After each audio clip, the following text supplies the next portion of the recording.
And we're back again for the second episode this week. It's AVN week, so I have a few episodes that I'm doing this week. So welcome back and to the Huge Boob Corner. And this episode, I am just, oh man, my guest today, she is so incredibly gorgeous. I'm gonna have a hard time getting through this because she's just so mind-blowingly stunning.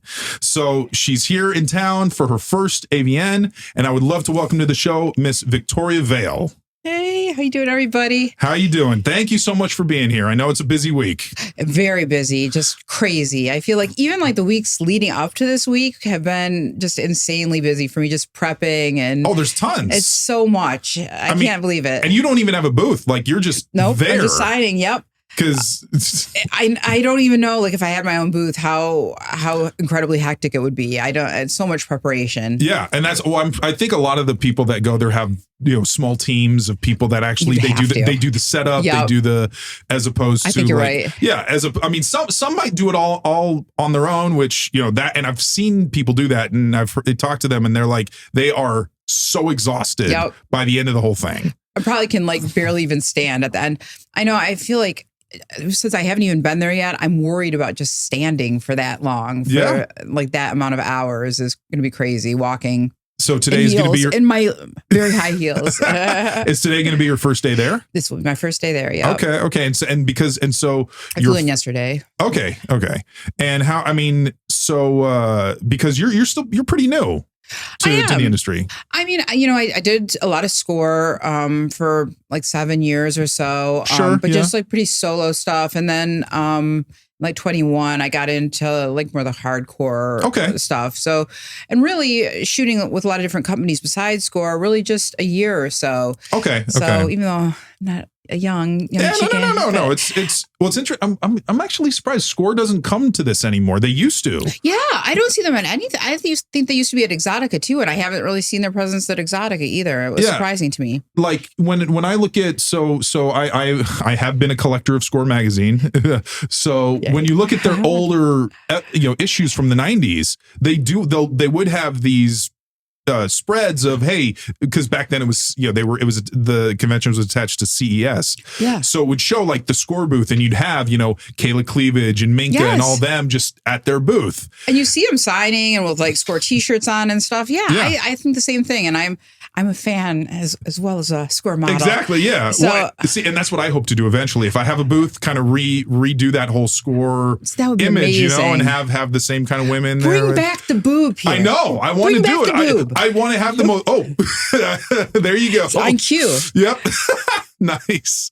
So have that one booth at the event where the bustiest women are going to be there. Yes, That's what I want to have. Yes. So anyway, all right. So I have real quick. I just want to talk about your name real quick, Victoria Vale.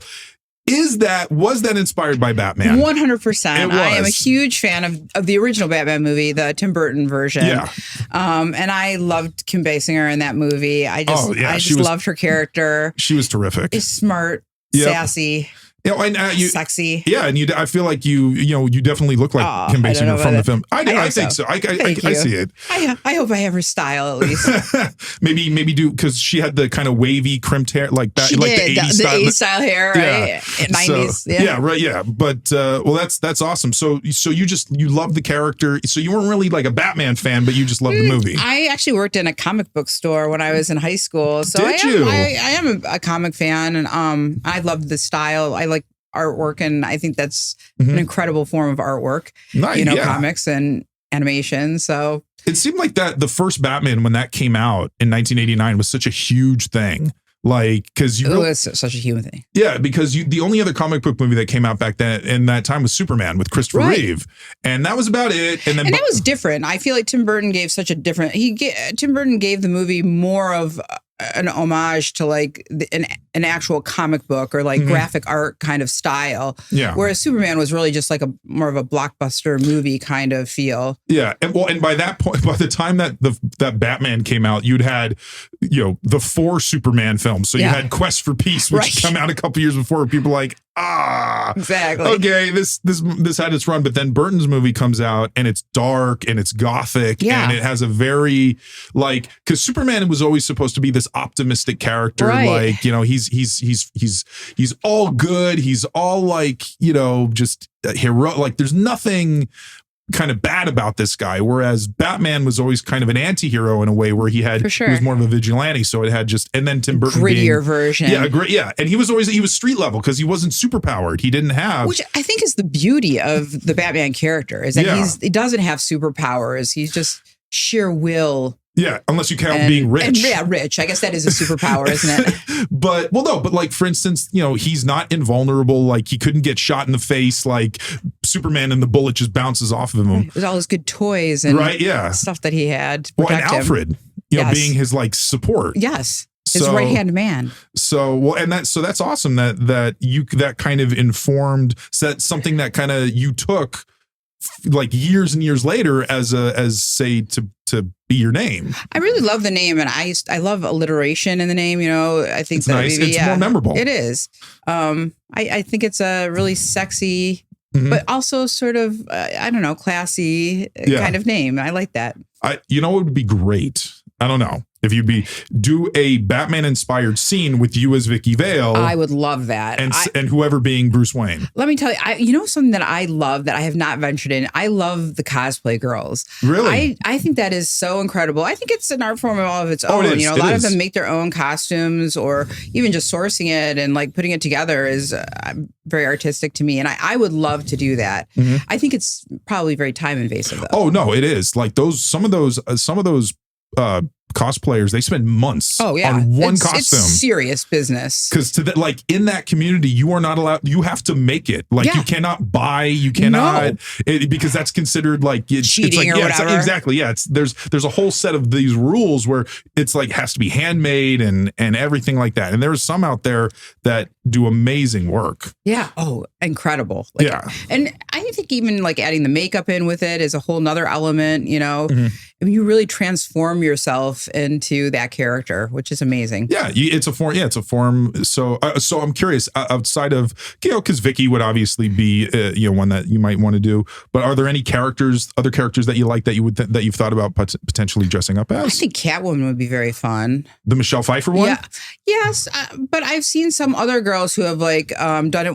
Oh, and I'm trying to think. It's like a fur-lined sort of cat suit, like just put their own spin on it. Yeah. Well, I mean, the cat, like leather, cat ears. I'm sure that would be popular no matter how you did it. Yeah. I don't know. Maybe a whole Batman themed cosplay is in order. Photo shoot, video. Go to the next AVN. You do Catwoman and then have someone come as Batman, like the Burton Batten. Oh my gosh! I think you just inspired me. Yeah. That's next year. Yeah. Gives you a year to I've got an idea. Yeah. Right. So okay, so I'm curious then. When you started working with Score, did they contact you or did you contact them?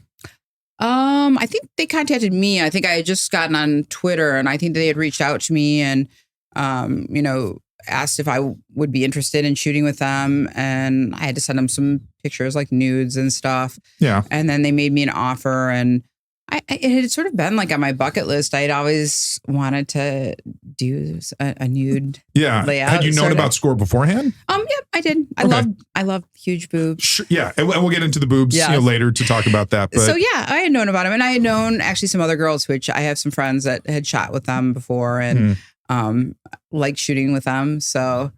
So what do you remember what your first like photo shoot was like? Oh, of course. Yeah. Yeah. How did that go? It was great. I was so nervous, but you know, we talk about preparation, like even for Avian, I think at that time, you know, I just sort of waltzed in it and I didn't really think much about like my hair. You know, I was like, okay, my hair is fine. And you know, what I'm wearing, but I think as the shoots went on, I put a lot more thought into my wardrobe, my hair, being more prepared, I think, for photo shoot. I think everybody probably feels that way. Like the first one, it's like a learning curve, right? Yeah. Yeah. I mean, nobody starts, I think, camera ready. No, right? even the most experienced that you think would be oh, she was born to be in front of the camera. Well, like, and some people might have more natural instincts when they start. I'm sure. But everybody, raw talent is never enough. Like, you have to hone it. You really do. And I feel like I think back on my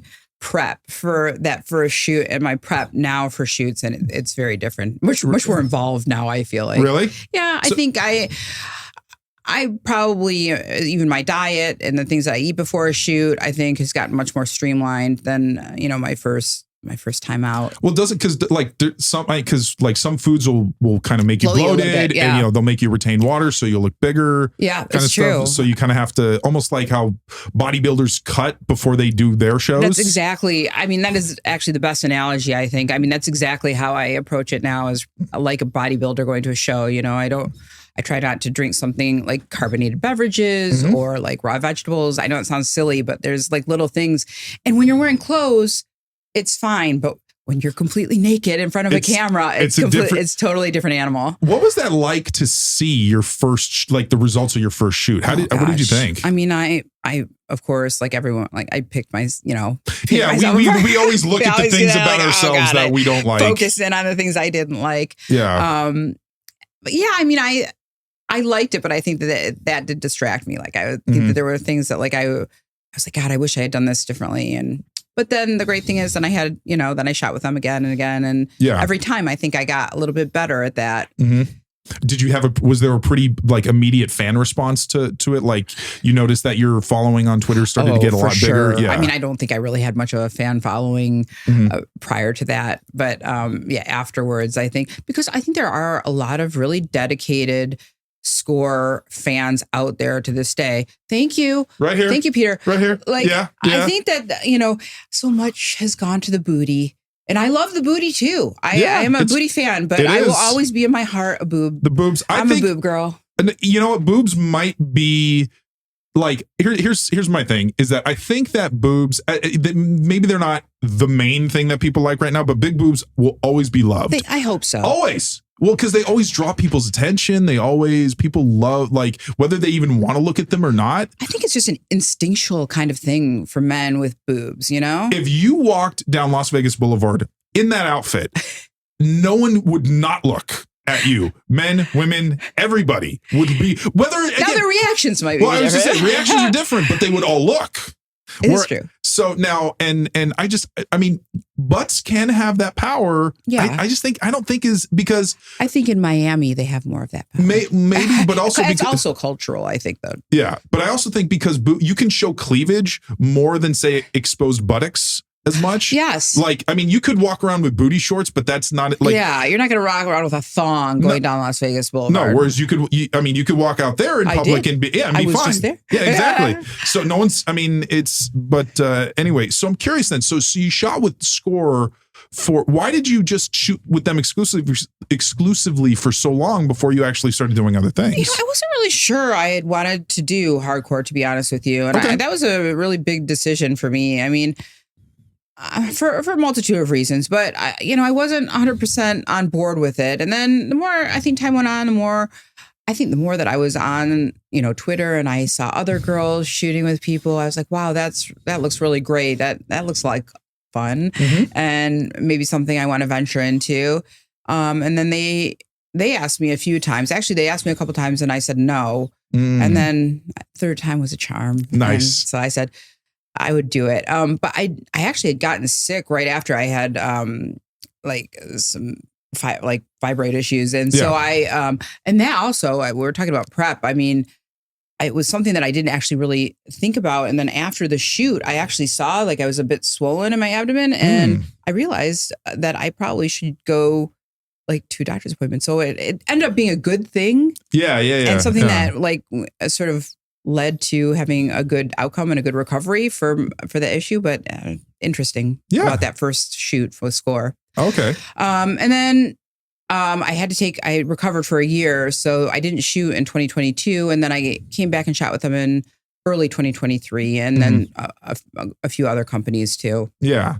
And so by the time that you did your first professional boy-girl scene, because you'd been modeling now, was that like another level where it's like, okay, I'm comfortable doing solo, but now here's hardcore, but were you still more comfortable, or because it was a different thing now that you're shooting with somebody else?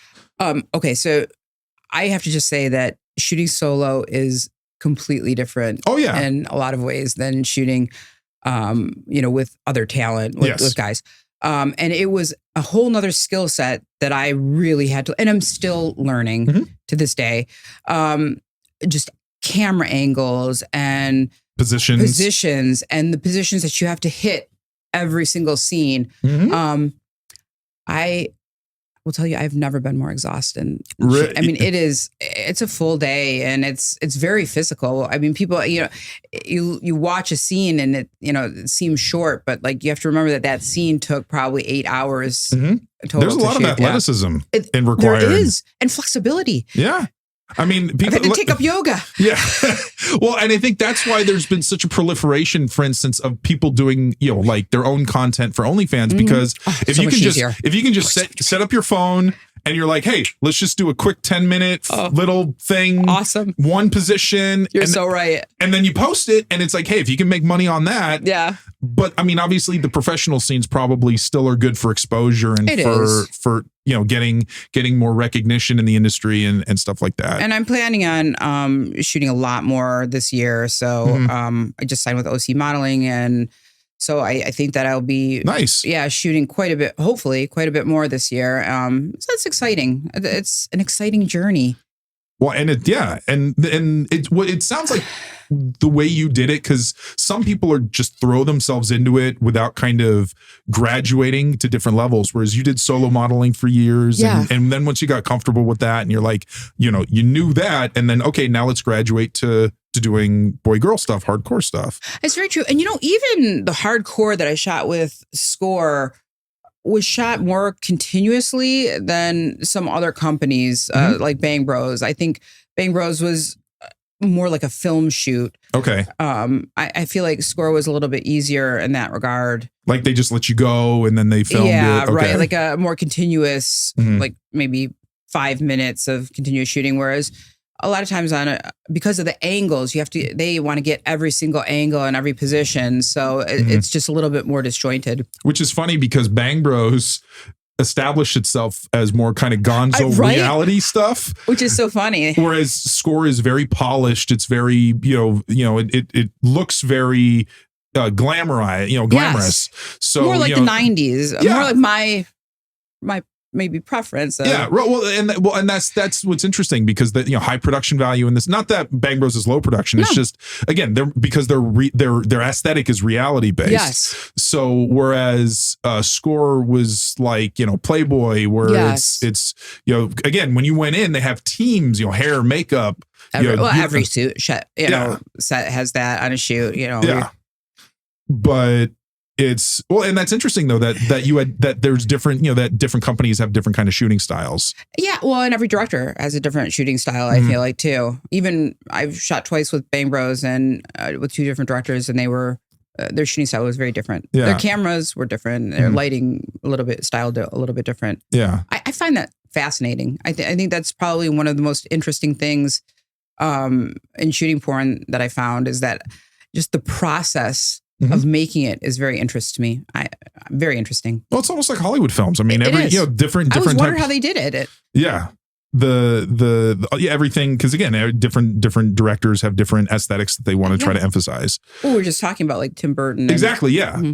Get a Tim Burton style porn director. Oh, how amazing would that be? I think they should shoot like maybe some more dark stuff. We'll just have a little more and maybe viewers don't care as much about that stuff, but from an artistic standpoint, because porn I think has gotten really artistic in the last. Don't you think? Yeah, because you look at. Because like a couple episodes ago, I talked to Christy Canyon, who'd been in the industry since the 80s. Yes, and still looks fantastic. Yeah, she does. But she was talking about how like back when they were shooting in the, it's like all you had was the camera and then like lighting, and you didn't have a lot of. I feel like you didn't have a lot of stylistic choices you could make. No, as like much back then. Yeah, exactly. You just had whatever camera you had and you shot on the camera. Whereas now, like you see especially with companies like Brazzers, they can do a lot of different things. Like they've done series where I think it's very cool. Yeah. Or Vixen has done, I feel like, some of those like more stylized kind of shoots. And I think Deeper, who there's a director, I think Caden Cross with Maitland Ward. They've done a lot of interesting things. A lot of interesting things. Yeah. So I love that. Well, it's interesting because I feel like porn almost in the last 10 years I've seen porn movies now that look better than Hollywood movies. Yes.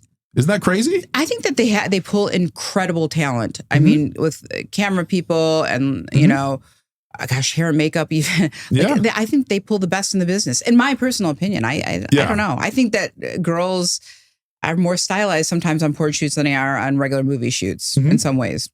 Well, and the budgets, like, I mean, some films are made now in Hollywood. I mean, because you have these super tiny budgets, but and they're shot like on. I mean, people shoot movies now on iPhones. Yeah, I've seen that. Which I got to be honest, I'm not a fan of. It's nice that people have more ability to do it, but for instance, I still love film, like film, like 30 people that like Christopher Nolan that still shoots on film. Love that. Yeah. And to me, it makes the experience so much richer in that way. Well, because the quality, you can really tell, like quality means something. It does mean something. I think your finished product, you know, means a lot. Yeah. And I think that, you know, porn has just been something that has gradually just gotten better stylistically and quality wise. I mean, because again, now you're shooting in 4K, you're shooting with amazing visual clarity and everything. So yeah, it kind of blows my mind. It does. Me too. So also like, because I'd say that pretty safe to say that you're in that MILF category. I'm very proudly. Yes. But that is one of the most, I think teen is number one, or MILF or teen are one or two, but it's one of the most popular genres. I think it's wonderful. And I really feel like people don't give enough props to the porn industry for how progressive they are in that way. I mean, you know, in a Hollywood film, maybe they're not characterizing women over a certain age, over 40, 35, 40, right? As sexy. Maybe they are moving on to, I don't know, a mom or a grandma. Well, I guess it is still a mom role in porn, but but not as sexy. And I feel like, you know, sexuality doesn't have an expiration date. You know, I think it's wonderful that people like me are still showcased. There's a lot of desirability. Yeah. A lot of and I think that the older woman, I mean, you know, if you want to go back to Mrs. Robinson in the Graduate, but probably more. She's 38 years old. Really? And Bancroft was 38 years old when she shot that, which makes me laugh. Well, they grayed her hair. I think they tried to make her look older. Yeah, I'm sure. Sort of matronly clothes on her. Yeah. But I think the one that really kind of put it over the top though was Stifler's mom. You know, Jennifer Coolidge. Oh, God, I love Jennifer Coolidge. I mean, that's where the MILF term I think became. She's still hot. Exactly, right? And she's having quite a moment now. Oh no, I mean, my gosh, with White Lotus. Yeah, with winning an Emmy, and she's I think in her mid or late 50s. So great for her that you know, she's been in Hollywood since I remember her in Night at the Roxbury. I don't know if you remember that movie. Oh, yes, I do. She played the hot police officer that pulls him over. Yeah. So, my God. It's awesome. But that it's unfortunate, that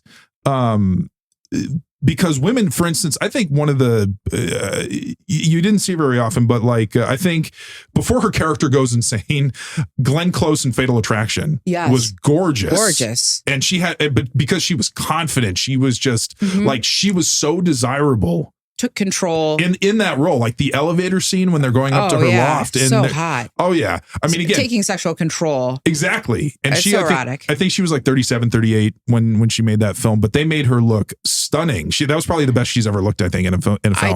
Because I feel like they tapped into that sexuality, that sexual power, and I feel like more women should be comfortable with that, with their sexuality and their sexual power, even as they mature. I don't think that should go away. Yeah. I don't like it when I see things saying, oh, well, she shouldn't wear a bikini. You know, she's a mom, or like she's in her 40s or 50s or 60s or 70s. Whatever, yeah. Like, why not? If you enjoy, if you love sex. Yeah, doing that. I mean, that's the thing is, it's unfortunate that there's still a sense of repression. It seems like, especially towards women, to not be sexually active, not be sexually, assertive, I guess. Yeah. Which, well, like you said, like Glenn Close is a very good example of that, where I think that is incredibly hot. Yeah, but then they turned her character crazy, though. That's the unfortunate thing. The whole rabbit thing, but yeah, or Sharon Stone in Basic Instinct. Oh God, she was incredible. How old was Sharon Stone in that movie? I think she was 34 or 35. Okay, so she was kind of at that cusp of transitioning from the kind of super young ingenue. But she kept that sexiness about her. She really did. And I think even today, I feel like she still has that. Mm-hmm.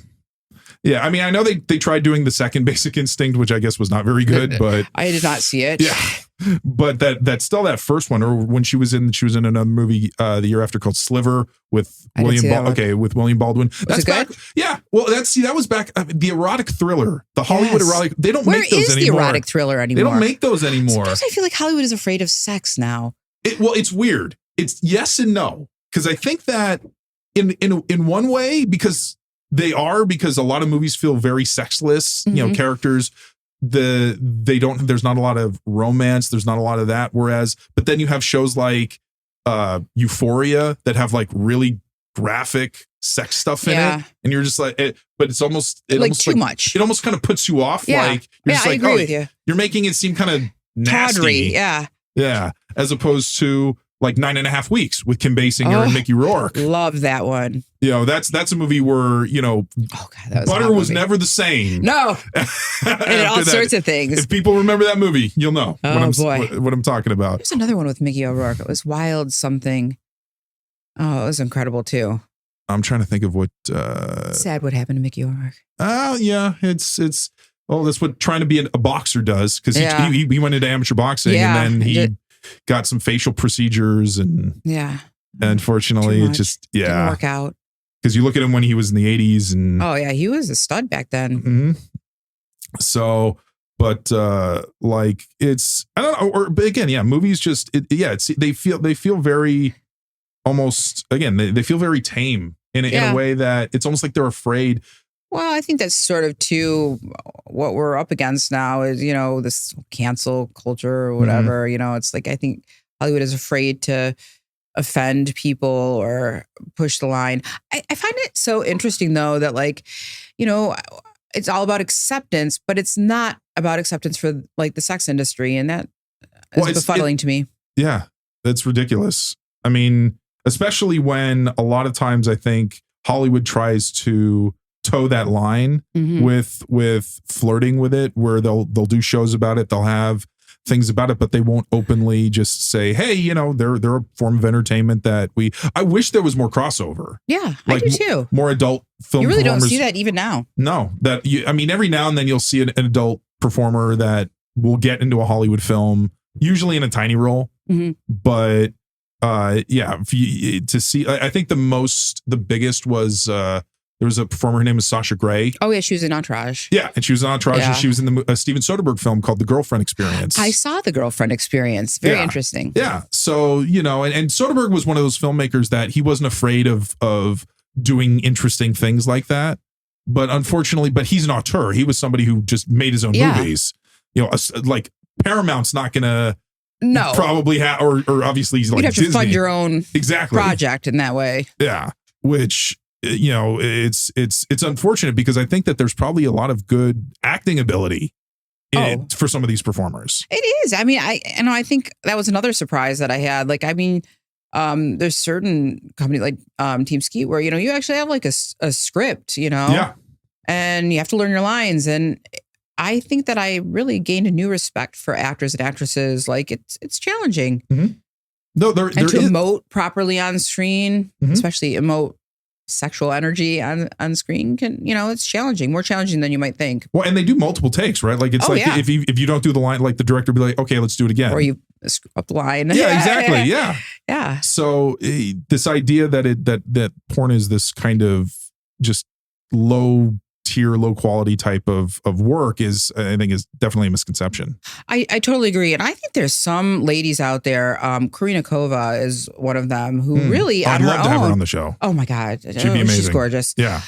Just adore her. And I wish that I had her talent for content creation. I feel like her films are so incredibly polished and beautiful. And I don't know. I saw this recent thing. She had a new studio and she was doing it. And I think it's like you were saying about Steven Soderbergh, like you really have to almost fund your own projects sometimes if you want something high quality to put out. Yeah. Karina Kova is basically, I'd call her an auteur, an adult I agree. content auteur, because she produces her everything. She directs everything. She writes everything. And how beautifully done they are. I mean, you can really tell how much thought she puts into it, from the costuming to the themes, to the, I don't know if she writes it. Yeah, there's a lot of thought behind it. And I am constantly amazed and impressed. Like, I would love to have her on to talk, like, do you storyboard? Do you do this kind of stuff before you shoot? I would watch it and I want to know. Yeah, exactly. So, but what's encouraging though, is I think that because there are more women going into the adult industry as like older MILF. I think OnlyFans has really expanded that a lot. I mean, even in mainstream media, you see these stories about girls who, I was a nurse and then I decided I had this little side gig during COVID and it turned into like my new career. Yeah. And I think that is fantastic. Yeah. I think it's wonderful. I think, I hope it continues to happen. And I think it just shows how popular that older women tend to be, and that the MILF, that idea, because I think a lot, especially like, for instance, when I was younger, I believe that older women, they had more experience sexually. Yeah. They were, I think they tended to be more patient and understanding. Yeah. Like, they didn't mind, say, giving you pointers or help, because men don't always know what to do with every person that they're with. I think it could be like a very good sexual development tool for young men, right? Yeah, well, and Nina Hartley used to do that, because she had her videos, I think, in the 90s where she would Nina Hartley's Guide to Oral Sex. Yes, Nina Hartley's I remember that. Yeah, like Adam and Eve, maybe was it? I forgot what company, but she had those kind of instructional. Yeah, I remember that type movies. So, and it's just I think it's just been, it was a seriously untapped market for a long time, and now it's just exploded. Yeah, and I'm so happy for it. Yeah.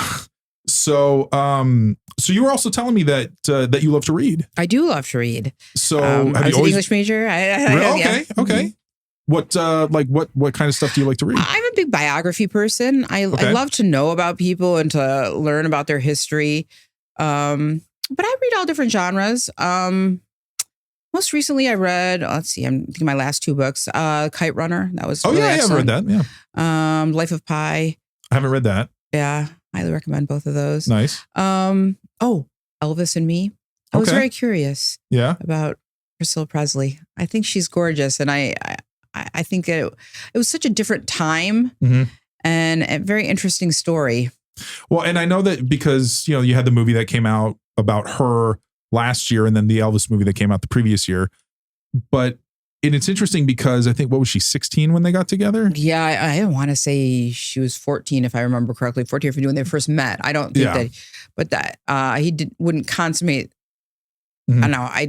It seems that there's other things that you can do besides sex to. But I think that she moved into his house when she was still in high school. Okay.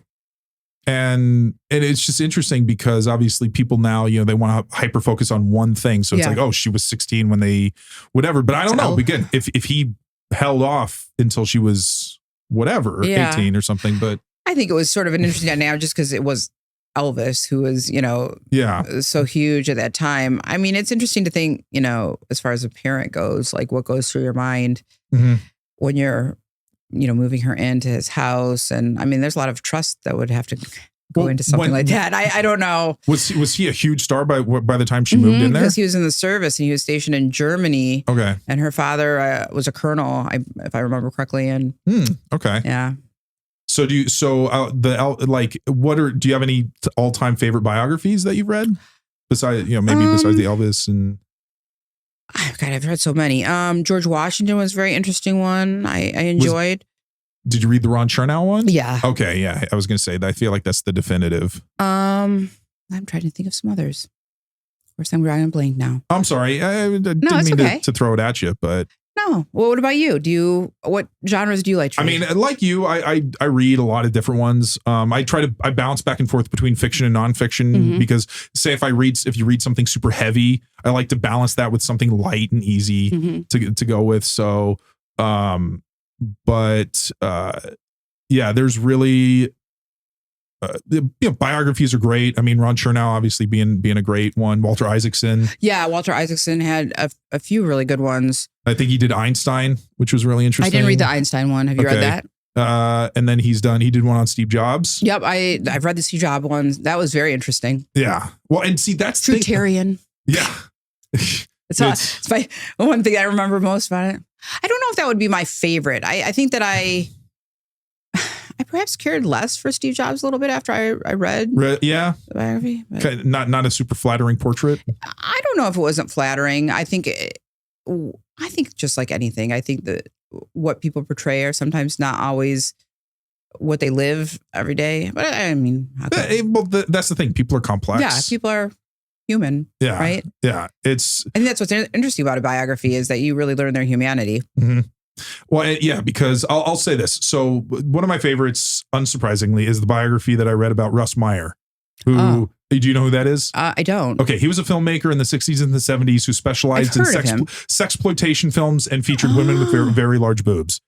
So a man that I've taken a lot of inspiration from. Well, now I have to read it. Yeah, exactly. The book is called Big Bosoms and Square Jaws. Okay, I have to. Yeah, I absolutely have to read it now. It's a great book, but you read about him and how he was as a person and where he could be, where it was almost like, on one end, he was super nice and sweet and caring. And then, but when he was shooting, he'd become, tyrannical, where he'd be very abusive. And because again, but it showed different facets. Like Hitchcock, it was very similar to that. Yeah. But he had a lot of people that he shot with multiple times. And it's just fast. Yeah. That's the great thing about, about how and he wrote an autobiography about himself that was like over 1,000 pages because it's about, when he was writing it about himself and very verbose and you have to have a little bit of ego, narcissism. Right? So I don't even know if you can get that because I don't know if it was ever finished, but yeah, it's something where to read about people is very fascinating.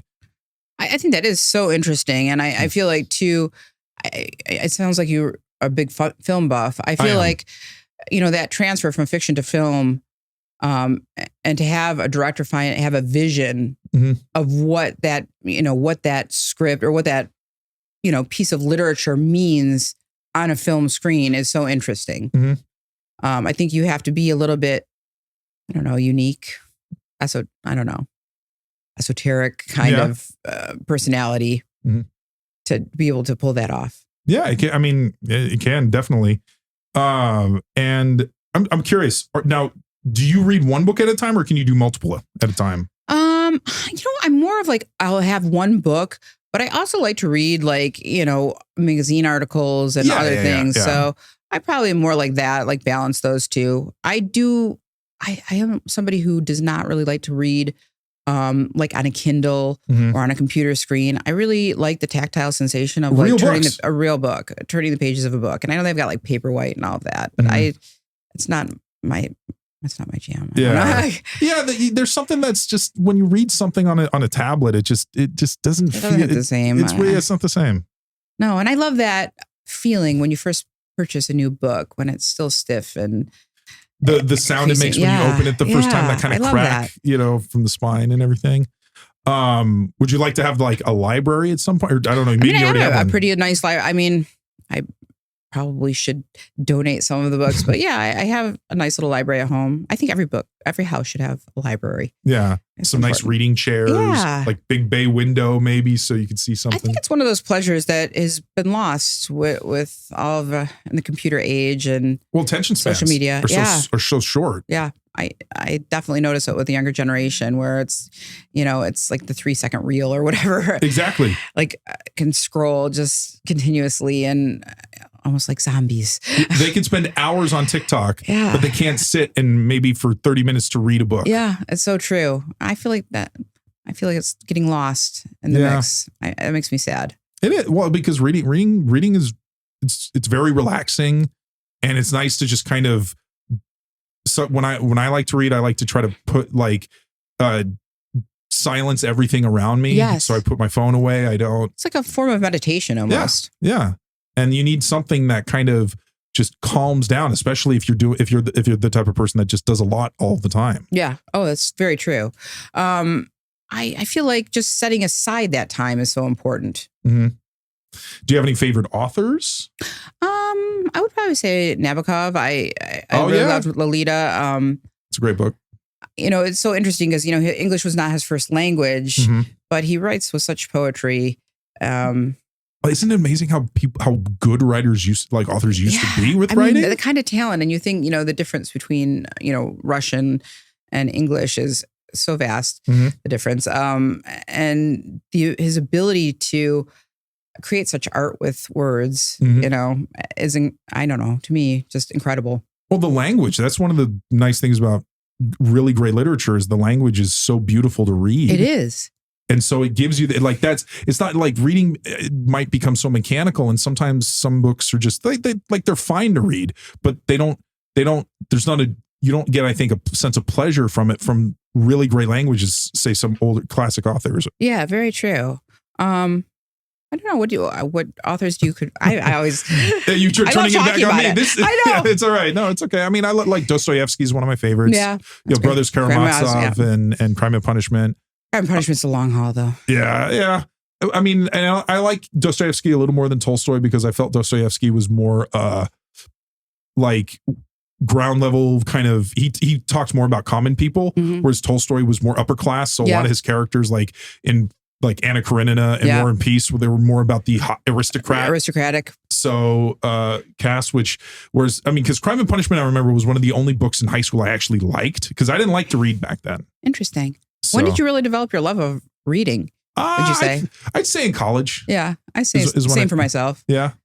I mean, was there a book that kind of just that triggered? It set you off on loving to read? Loving to read. In high school, my senior year of high school, I had AP English class, and there were a lot of really great books that I read. I'm trying to think. The Invisible Man by Ralph Ellison. I thought that was a great book, and beautifully written. Candide. I don't know. I think that It's Voltaire, right? Yeah, Voltaire. Correct. Yeah.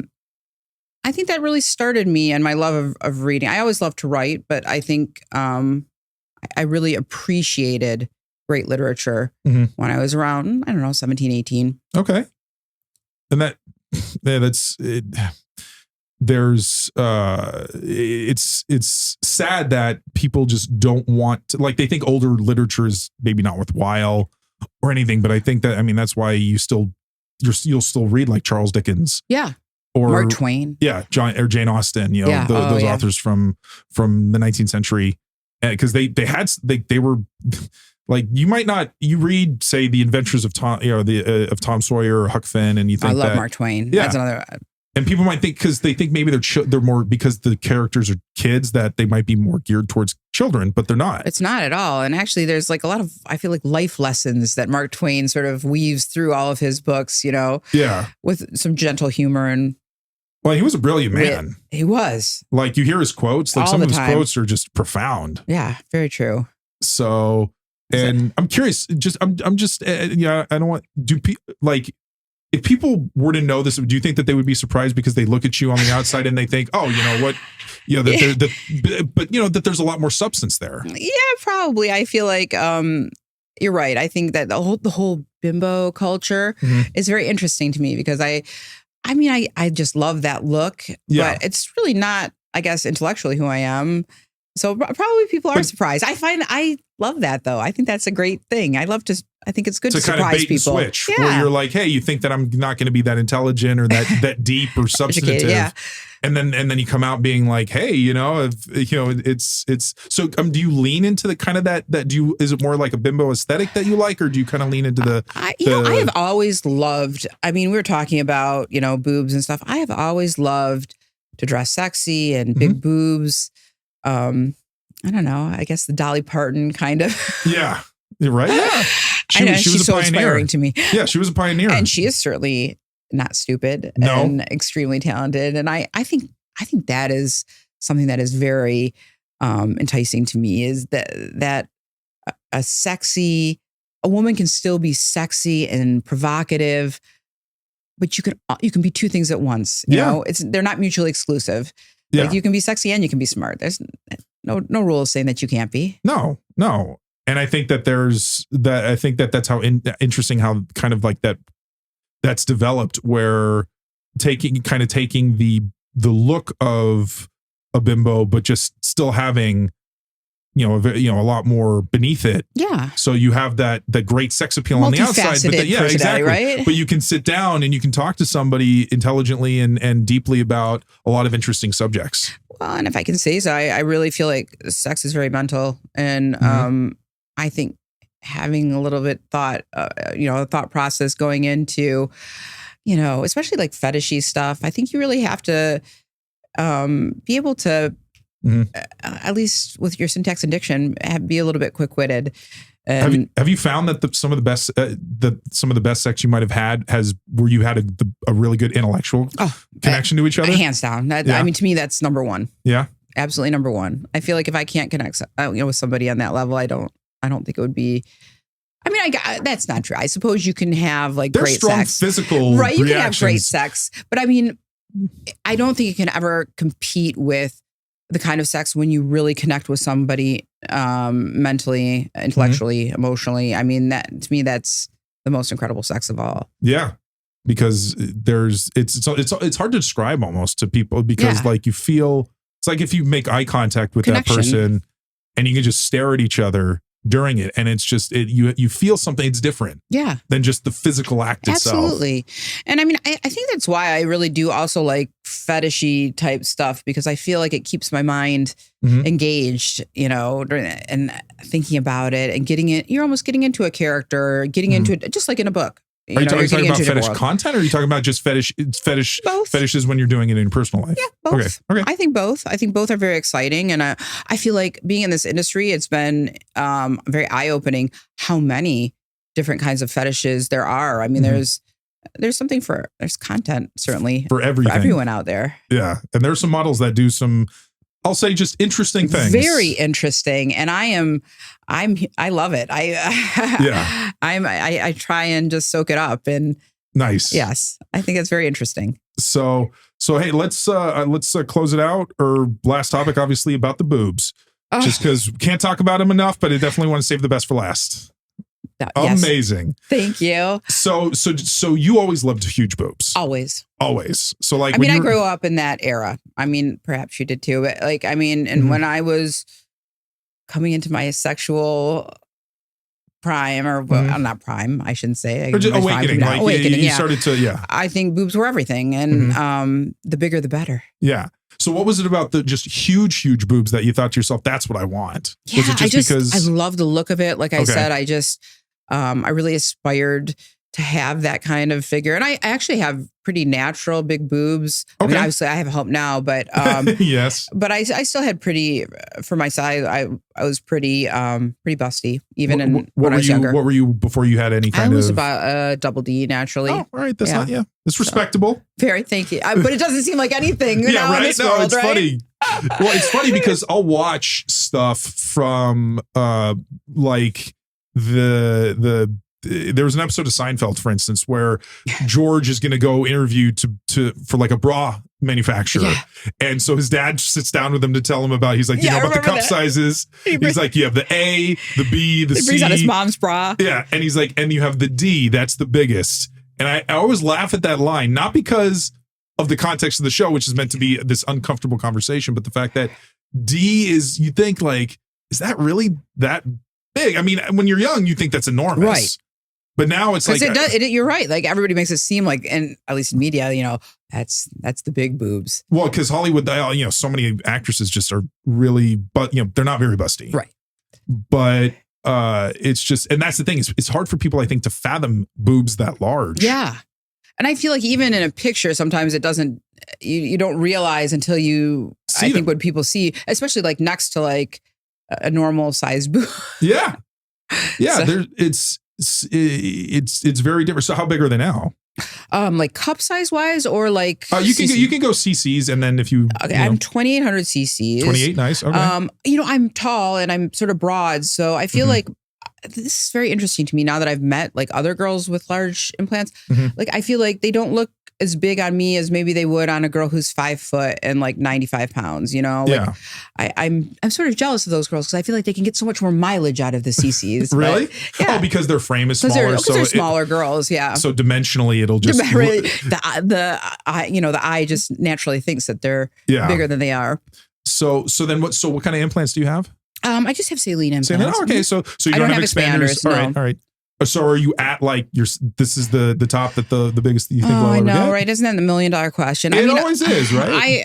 Of course, being on, in the big boob realm, I always think, God, I would love to go bigger. I do worry. I mean, I've known girls who have had issues with them as they go larger. It's an unfortunate, and it is. I mean, I think that's something that people don't realize. The issues with having them. It can be hard. I'm very lucky that I am a good healer. So I mean, not gonna lie, but I have not had any issues. So maybe I would consider going a bit bigger in the future. I don't know. How long have you had those implants? Well, okay. So from when I first shot with Score, I had 1600s, and I went up to this size about 5 years ago. Okay. Same surgeon? Yep, same surgeon. Okay. It's probably better. Yeah. Did he suggest the size like 28, or was that you This was so interesting. I did not have a choice of the CCs that I went up to. He sort of like, I showed him my wish pick, which of course was girls that you and I both know. Yes. Yes. And he filled it up to what he thought would replicate that look. And that was my size. So yeah. So when did you have your first procedure done? And that was to 1600? It was probably a year or two before I shot with Score. Okay. How did you feel when you first saw them? Were you like, oh my God, this is so great. I loved them. Yeah, right? I immediately wanted more. Yeah, and that's amazing. It's funny how that happens. It is. It's like what they call booby greed. Yeah, exactly. Yeah, I totally wanted more. And now, I mean, I see girls and I'm like, oh, I want more. Yeah. I need to go bigger. I mean, and that's what's interesting. I mean, what do you think? Is it just because in your head, like you think to yourself, oh, I like them big, and you just is there a way to describe that feeling of that, I guess, that boob greed that you have? Yeah, I mean, I think it's like anybody, maybe you take a bite of something really delicious and you're like, oh, I want to eat some more of that. Yeah. It's so good. Did you have to get like a bunch of new, all new clothes by the time that? Oh yeah. I mean, for sure. Like nothing fits. And even now, I mean, I feel like it's very hard. I mean, I can't find bras that fit. I've recently gotten, a few bras like custom made, and that's been really helpful. But to be honest with you, I wear sports bras most days. Yeah. Do they offer the most support, or they're just easier to wear? Both. Okay. Both, I would say. But it is hard. I actually watched the show with Kristen, who I just adore, and she's so beautiful and lovely. Yeah. And I do agree with her that like I find that like an XL band is too large around, even though it fits my actual breasts. Yeah. So it's hard even in something that's stretchy to find things that fit. You know who I think looks like she's got really great bras and she's got really, really large enhanced boobs is Paige British. You know who she is? Oh gosh, she's gorgeous. Yeah, wow. She's amazing. Oh, like she's one of those women I think that's like so stunning that you almost like, is she real? I do think that. I say that. I'm like, gosh, how could somebody be that beautiful? Yeah, exactly. And just, just like her, like how slim her waist is. Yeah, she's just a tiny little thing. Oh man, but she has like looks like these really nice bras. And I wonder if she gets some custom made. That's what I was going to say. I totally want to check out that Polish girl like Kristen was talking about. Yeah, I've heard. Yeah.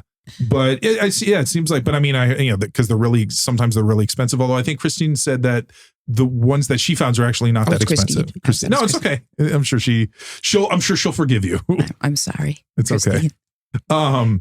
But yeah, that's to find that, because she looks like she's got those like the under, the whatever it's underwire, the whatever is in bras and how they're designed. Yeah, the underwire bras. But those are really uncomfortable, I find, at least for me. Yeah. But she said she didn't have implants. So I think maybe it's because of the implants that sometimes it feels uncomfortable. Maybe for her. Yeah.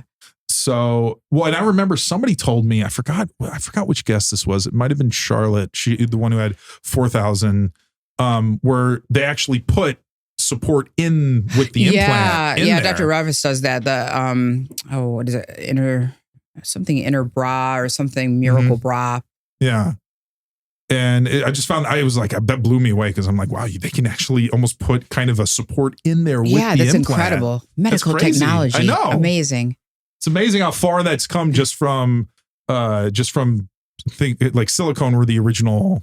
Which do they still have silicone implants? Yeah, but silicone breasts only go up to 800 cc's. Okay. And you can't add. That's why people, big boob girls will get the saline because you can add as much as you want to them, even though they're really only meant to go up to like 800 also. Okay. Well, because saline isn't still a safer, because it's just salt water. Right. Nothing can leak. So if it popped, it would just absorb deflate into the body. Right? Yeah.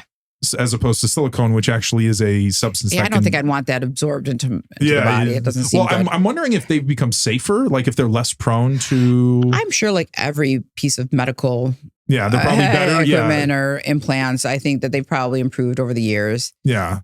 So, but it's like, so when you first, because obviously because you've kind of always had big boobs, I'm sure you always drew that kind of attention. Was there a noticeable change when you went way bigger and just all of a sudden you were like, it gets to whoa. Yeah. I mean, you just go into a restaurant and it's like everybody sort of like even just gives you the side eye or stares. Yeah. Walk through the airport, everybody's sort of looking. Even a casino, you wouldn't think in Las Vegas, but even walking through a casino, people are like, oh my God. Yeah. Well, I mean, but you figure here, it's like, you would think that nobody would even give it a second look. That's what you expect to see. Right. Almost.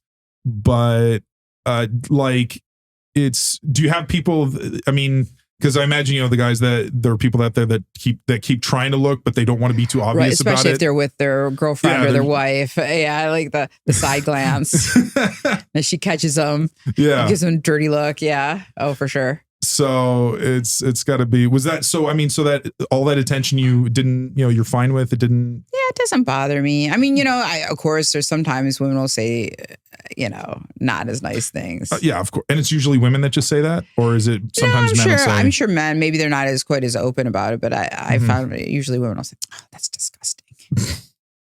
Okay. And that's each their own. That's okay. That's unfortunate. I mean, different strokes for different folks. I've heard though that women tend to be a lot more like fascinated by huge boobs. And I that is something that's very interesting. I get that too. Women coming out, I love that. I love your boobs. They're so amazing. Like, I totally want to get mine done. Like, will they ask you questions? Yeah, it totally happened to me. Actually, I was sitting at a restaurant and a woman came up and that's exactly what she said. She's like, oh my God, I love them. It's so beautiful. Like I want to get my boobs done. Mm-hmm. So I don't know. I thought it was very nice. Do you get referral fees if you would refer to doctors? I'll give you my doctor's card. Exactly. That'd be great if you get a little piece of all the business that you give them. A free upgrade. Yeah, right?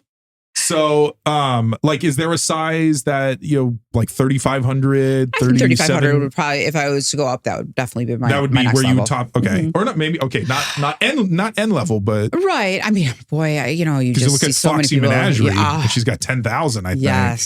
Yes. I mean, hers are incredible. And she doesn't seem like she's had any issues with them at all. No, that's the thing. Like if I ever had her on the show, just to be able to be like, cause how, like maybe her body was just built for that. And I think that's true. I think there's some bodies that just eat up CCs. Mm-hmm. Mm-hmm. Where they're meant to, it's just, hey, no problem. Says, keep pumping me up. I love it. So you've never thought about getting expanders? I have. I feel like there's such a mixed review. All this interesting boob talk. Right. Right. But I feel like some people say that, some girls have said that was like their demise, like that the expanders were the problem. Oh, okay. And then some girls say that they were the best things that they ever had. So I don't know. And expanders are very fascinating to me though. Yeah. Cause like Ava has expanders. Yeah. So, and she loves them. Yeah. I mean, and she had when her first ones, when she started out, were incredible. I think they were saline back then when she started. She's my favorite, one of my favorite people on this earth. She's amazing. She is, if anybody don't. Wonderful person. The most kind, wonderful, caring, incredible person. She's such a superstar. But she's so so down to earth, so sweet. Very approachable. Seriously, one of the kindest people I've ever met. Yeah, especially because in the adult industry, sometimes you can hit people that are not super nice, and just people not really wanting to connect, which is fine. But she just gives her heart and soul, I feel like, to everybody. But I feel like huge boob women also have this kind of connection to each other, where right? you find each other and you're just like, hey, yeah. We know. We have the movie secret. Yeah, exactly. You're in your own little club. Yeah. But yeah, and I assume that sexual partners, that's probably they're usually boob fans. Yes, I would say that pretty much everybody's been a shocker. Yeah, well, every now and then. When I was younger, maybe not quite as much, but definitely since I've had my boobs. Yeah. Well, do you think that having breasts that large though can be somewhat intimidating? Oh, definitely. And I think there's a lot of guys out there who too much, like too intimidating, too much attention going out. I've had that before, like men don't like that kind of like extra attention when you go out with who they're with. So, I mean, I think it's good with bad. Yeah, true. But it's worth it. Well, I feel like, I don't know, if you're secure with, like being with somebody that is going to get stared at a lot, I can get that that's something that could be off-putting to some, but also it's like, you know what? It's, hey, she's like, it's going to happen. Yeah. And just, as long as people don't get, they don't touch, they don't do something respectful. That's, as long as they, absolutely. Looking, it's and fine. That doesn't, I don't really feel like that happens. Like, okay, that's good. Yeah. I've never had that encounter. So anyway, Victoria, well, unfortunately we are out of time, but I definitely want to have you back on the show. I would love that. I would love to have you back because we could definitely talk about more stuff. So again, thank you so much. You were an amazing guest. Well, thank you so much for having me. Oh, I hope you had a lot of fun. I had so much fun. I love talking to you. So happy. All right. And to all of you out there in Huge Boob Land, we will see you next time. Bye. Bye-bye.